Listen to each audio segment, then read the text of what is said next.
안녕하십니까. 방금 소개받은 한국연구재단 조사본 팀장 우선영입니다. 반갑습니다.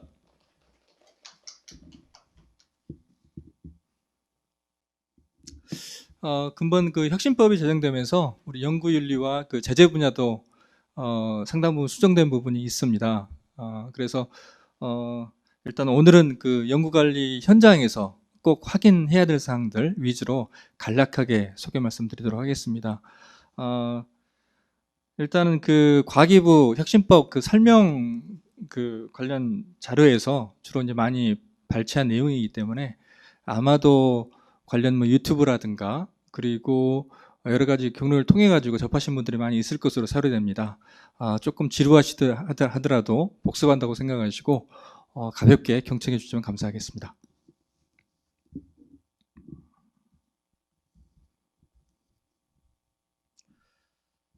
먼저 목차입니다.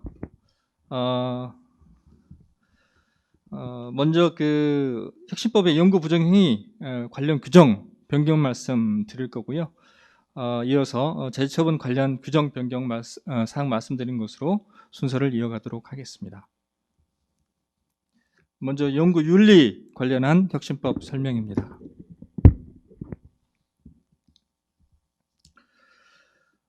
연구윤리와 관련해가지고 근본 혁신법에서 가장 그 중요하게 다룬 키워드가 바로 이제 연구 현장입니다. 연구 실무를 직접 관장하는 연구자와 연구 지원 인력 그리고 연구 수행기관인 현장 그 대학 등 연구 현장이 직접 스스로 나서가지고 자정작용을 통해서 바람직한 연구 문화를 조성해야 된다는 것이 기본적인 어떤 연구윤리의 근간이고요.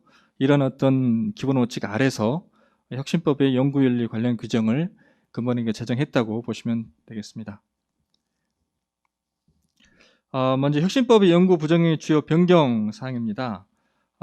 근본 그 혁신법에서는 연구윤리 개념이 확장되었습니다. 종전 법령에서는 연구윤리 확보는 연구 부정행위 방지를 위한 개념으로 국한된 반면에 혁신법에서는 연구 부정 외에 책임 있는 연구 수행을 위해서 연구 과정 전반에서 숙지를 해야 될 사항들, 뭐 학문 교류에 관한 윤리라든가 이해충돌 관리, 인간 동물 윤리, 그리고 건전한 연구실 문화 조성 이런 것들을 포괄해서 명시를 하고 있습니다. 두 번째 혁신법에서는 연구기관 역할도 크게 확대가 되었습니다. 기존 법령에서는 연구개발기관은 연구 부정 방지 및 검증을 위한 자체 규정을 마련하도록 의무화되어 있고요. 반면에 이제 혁신법에서는 혁신법에서 연구개발기관은 확장된 연구윤리 범주에 포함되어 있는 사항들, 즉 좀 전에 말씀드렸던 뭐 연구 질서성이라든가 학문 교류에 관한 윤리, 이해 충돌 관리 이러한 것들에 대한 사항들을 다 포괄하는 연구윤리 규정을 먼저 이제 제정하도록 좀 되어 있고요. 그리고 이러한 이제 기존 연구 부정 행위 외에도 일반적인 어떤 부정 행위에 대한 검증도 자체적으로 추진할 수 있도록 기존에 이제 관련 부정행위 검증 조치 관련 규정도 또한 새롭게 정비를 해야 합니다.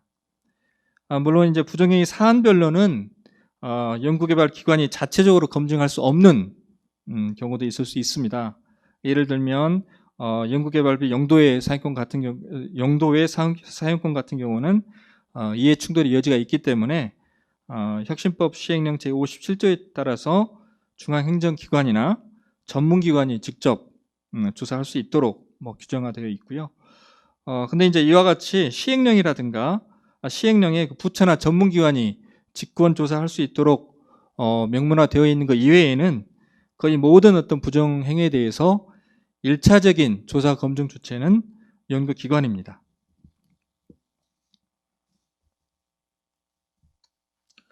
다음 혁신법 제31조에 나와 있는 부정행위 종류입니다. 크게 연구 부정행위와 일반 부정행위로 구분할 수 있는데요. 일반 부정행위라는 용어는 아직 그 시행 규칙에 반영되어 있지 않는 상태고요. 논의 편의상 그냥 연구 부정행위를 제외한 그의 모든 부정행위를 일반 부정행위라고 일단 통칭하도록 하겠습니다. 연구 부정 행위에는 아시다시피 위조, 변조, 표절, 부당 저자 표시가 있고요. 부당 중복계제는 표절의 한 유형이라고 보고 혁신법에서는 별도로 다루지는 않습니다.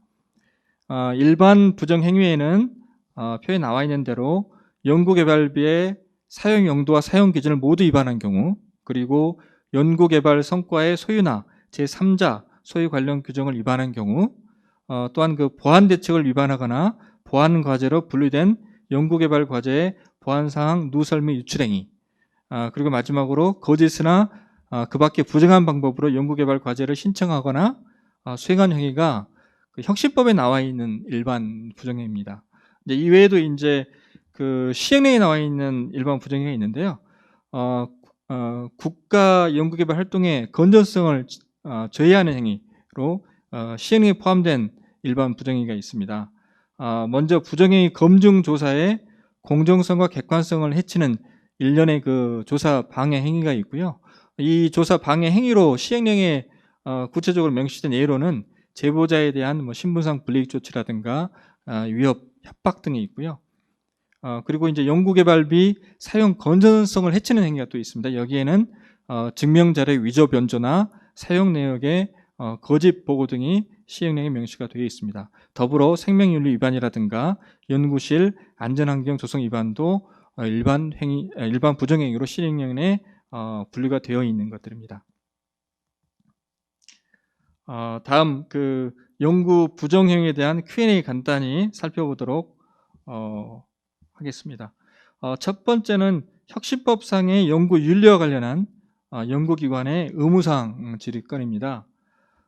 연구기관은 시행령 제57조에 따라 가지고 부정행위 검증 조치를 위한 규정을 마련해야 하고요.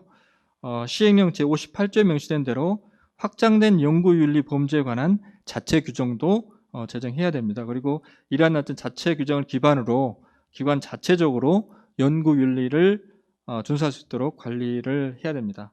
또한 그 소속 연구자 그리고 지원 인력에 대해서는 이분들이 연구나 업무에 있어서 연구윤리를 확보할 수 있도록 기관 자체 내에서 지원해야 합니다. 두 번째 질은 혁신법상의 연구자 의무사항인데요. 연구자는 혁신법상의 연구윤리 준수물을 이행을 해야 되고요. 진실하고 투명하게 국가 연구개발 활동을 수행해야 할 의무가 당연히 있습니다.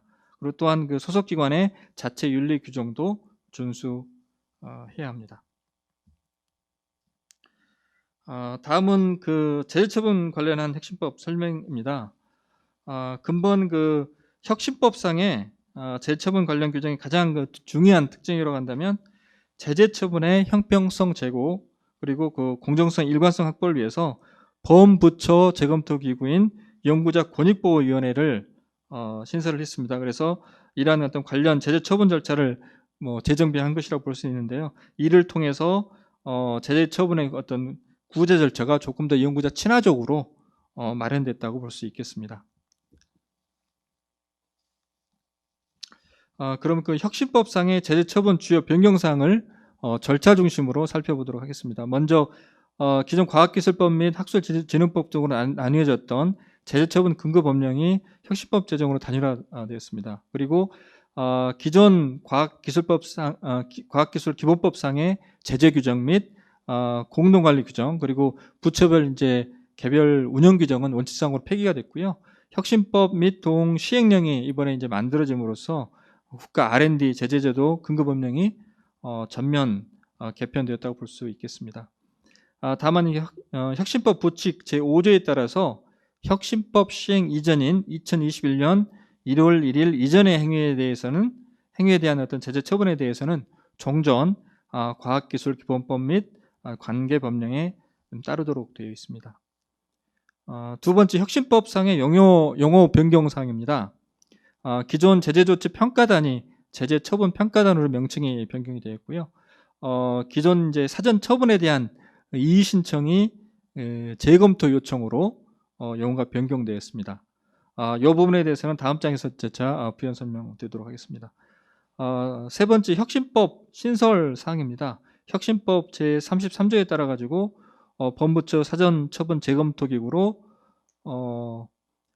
연구자 권익보호위원회가 과학위 혁신본부 산하에 이제 신설이 되었습니다. 그리고 제재 처분 대상자가 사전 처분을 고지받은 후에 그 재검토 요청을 할 수 있도록 되는데, 요 재검토 처리 기한도 30일로 신설이 되었습니다. 그리고 제재 처분의 시효도 근본에 10년으로 신설 도입이 되었습니다. 요건 같은 경우는 이제 그 부정행위 등 제재 사유가 발생하게 되면 이 발생한 해당 연구 과제의 종료일 또는 국가 연구개발 활동의 종료일부터 10년이 경과된 이후에는 제재 처분이 이제 불가하는 것으로 이번에 이제 제재 처분의 시효가 도입됐다고 볼 수 있겠습니다. 다음 사항은 재검토 주체 이원화입니다. 기존에는 제재 조치 관련 그 사전 처분과 이에 대한 어떤 재검토를 모두 그 재단 제재조치 평가단에서 직접 심의해서 이제 처리를 해왔고요. 근데 이번에 이제 범부처 연구자 권익보호위원회가 신설이 되면서 제재 대상자가 재검토 처리 기관을 선택적으로 결정할 수 있도록 변경이 되었습니다. 표에 나와 있는 대로 그 주요 그 변경 사항을 다시 한번 정리해 보자면, 일단 용어가 제조치 평가단에서 제조 처분 평가단으로 변경이 됐고요. 이 신청이 재검토 요청으로 변경이 되었습니다. 그리고 재검토 주체는 기존 제재 처분 평가단이나 평가단에서 제재 처분 평가단이나 연구자 권익보호위원회 둘 중에 하나를 선택할 수 있도록 지금 변경이 되었고요. 재검토 신청 기한은 기존 30일에서 20일로 단축이 되었고요. 재검토 처리 기한은 이번에 30일로 새롭게 신설이 되었습니다. 다음은 제재 처분 절차 순서도입니다. 그림에서 보듯이 제재 대상권의 사전 처분 절차는 변경 사항이 없고요. 제재 대상자가 사전 처분 통지를 받고 재검토를 요청할 때 어떤 프로세스가 보시다시피 변경이 되었습니다. 기존에는 제재 대상자가 재검토 주체를 선택할 수 없었던 반면에 혁신법에서는 원처분청인 어떤 재단이나 연구자 권익보호위원회 둘 중에 하나를 선택해서 재검토를 할 수 있도록 변경이 되었습니다. 다음은 그 주요 처분 사유를 제재 처분의 주요 처분 사유를 중심으로 제재 처분의 주요 변경 사항을 살펴보도록 하겠습니다. 먼저 그 제재 처분의 일부 사유가 개선이 되었습니다. 기존에는 연구 개발 결과가 극히 불량해서 평가 결과 중단되거나 실패한 연구 개발 과제로 최종 판정된 경우에 한해서 제재 처분 사유로 이제 분류가 됐는데요. 혁신법에서는 단계나 최종 평가 결과, 연구 개발 과제의 수행 과정이나 결과가 모두 다 두 개 다 극히 불량인 경우에만 제재할 수 있도록 요건이 강화되었습니다. 두 번째는 제재 처분의 종류가 변경이 되었습니다. 종전에는 제재 처분 종류로 참여 제한 그리고 환수, 제재 부과금이 그 명시가 되었었는데요.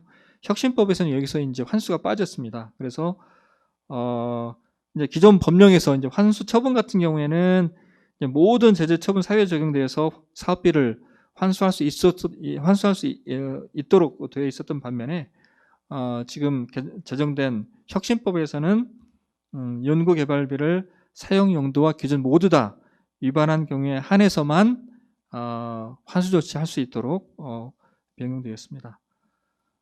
그리고 이제 제재 부과금의 경우에는 기존 법령에 따르면 연구비 용도에 사용에 한정하여 지금 부과할 수 있도록 되어 있었는데요. 혁신법에서는 모든 제재 사유에 제재 부과금을 부과할 수 있도록 변경되었습니다. 따라서 혁신법에서는 기존 법령에서 운영되던 환수와 제재 부과금의 역할을 서로 교체한 것이라고 볼 수 있겠습니다.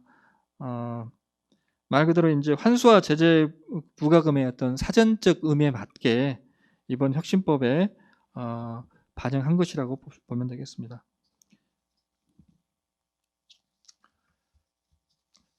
다음은 제재 처분의 상한, 가중, 감경, 그리고 합산 기준에 관한 사항입니다. 혁신법에서는 1회 처분 상한 기준으로 참여 제한 10년, 그리고 제재 부과금 500%를 설정을 해서 해당 기준을 넘어선 제재를 할 수 없도록 제한을 하고 있습니다.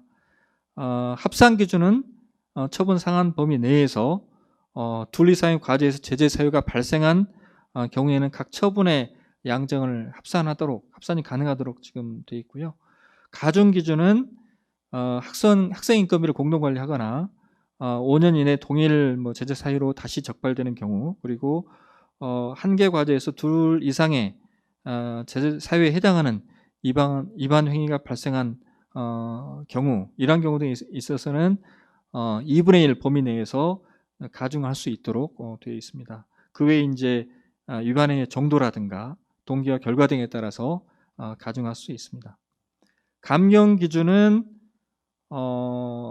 연구기관이 이제 부정행위를 검증을 하고 관련 또 필요 조치를 이행을 했거나 부정행위자가 조사에 성실하게 협조를 했는지 여부에 따라 가지고 이런 경우에서는 2분의 1 범위 내에서 감경하도록 되어 있고요. 그 외에 이제 사소한 부주의라든가 오류, 그 다음에 위반의 어떤 정도, 그리고 동기와 결과 등에 따라서 감경할 수도 있습니다. 제재 처분 사유별 가중 감경 기준에 대한 이제 세부 기준 같은 경우는 아직 그 초안이 안 나왔고요. 과학기혁신법에서 아마 별도로 가이드라인으로 추후에 배포가 될 예정으로 알고 있습니다. 아마 연구 현장에도 공지가 나가지 않을까 생각합니다.